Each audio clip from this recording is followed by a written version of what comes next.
I, I, Sanjeev Khanna, having been appointed Chief Justice of the Supreme Court of India. Justice Sanjeev Khanna देश के 51वें मुख्य न्यायाधीश बन गए हैं। बतौर सीजेआई उनका कार्यकाल भले ही सिर्फ 6 महीनों का है, लेकिन इन 6 महीनों में उन पर कई बड़े विवादित केसों पर सुनवाई करने की जिम्मेदारी है। सुप्रीम कोर्ट में बतौर जज उन्होंने कई केसों जैसे इलेक्टोरल बॉन्ड मामला, आर्टिकल 370 और सूचना के अधिकार समेत तमाम मामलों में अपने फैसले सुनाए हैं। अब चीफ जस्टिस के तौर पर उनके सामने कुछ ऐसे केसेस आने वाले हैं जिन पर उन्हें फैसला सुनाना है।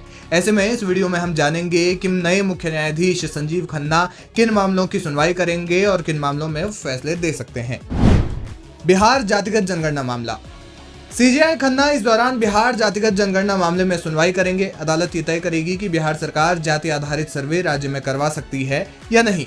इस मामले में बिहार सरकार के अलावा यूथ फॉर इक्वालिटी नाम की एक संस्था पक्षकार है, जो युवाओं और समाज के सभी लोगों के लिए समानता की वकालत करती है। आपको बता दें कि बिहार सरकार ने पिछले साल 2 अक्टूबर को जातिगत जनगणना के आंकड़े जारी किए थे। इन आंकड़ों में बिहार सरकार ने बिहार की जनसंख्या के अलावा कौन सी जाति का कितना प्रतिशत है ये जारी किया था। वहीं इसके बाद इसे अदालत में चुनौती दी गई थी। 3 तलाक मामला।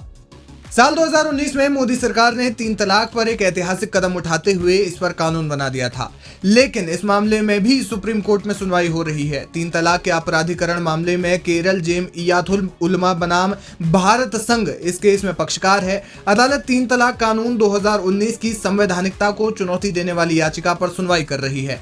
मामले में याचिकाकर्ताओं का कहना है कि यह एक गैर इस्लामिक कानून है और संविधान के अनुच्छेद 13, 14, 15, 21 और 25 का उल्लंघन करता है। इसी मामले में सर्वोच्च न्यायालय में सुनवाई हो रही है। पीएम मोदी की डॉक्यूमेंट्री बैन मामला।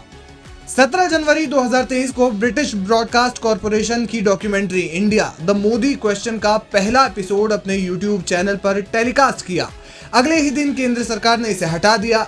इसके बाद इस मामले ने तूल पकड़ा और 21 अक्टूबर 2024 को बीबीसी ने केंद्र सरकार के डॉक्यूमेंट्री की स्क्रीनिंग को रोकने के फैसले पर सुप्रीम कोर्ट में याचिका दायर की।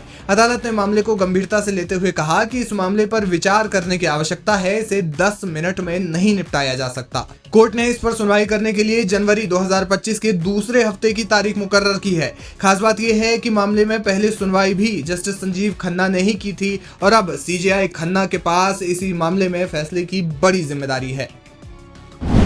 एएमयू अल्पसंख्यक दर्जा मामला।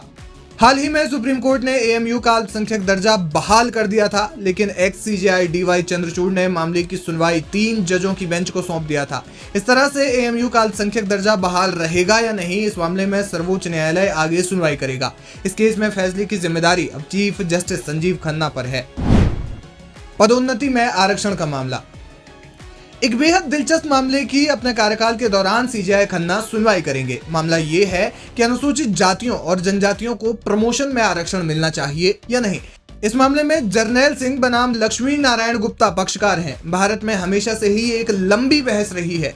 इस मामले में कोर्ट के कई फैसले आ चुके हैं। संविधान के 77वें और 85वें संशोधन को सवर्णों ने चुनौती दी, जिसके बाद कोर्ट ने 2006 में फैसला सुनाया। कोर्ट ने संविधान के संशोधनों को सही ठहराया, लेकिन प्रमोशन में आरक्षण के पैमाने तय किए। इसी मामले में जस्टिस संजीव खन्ना पर फैसला सुनाने की जिम्मेदारी है।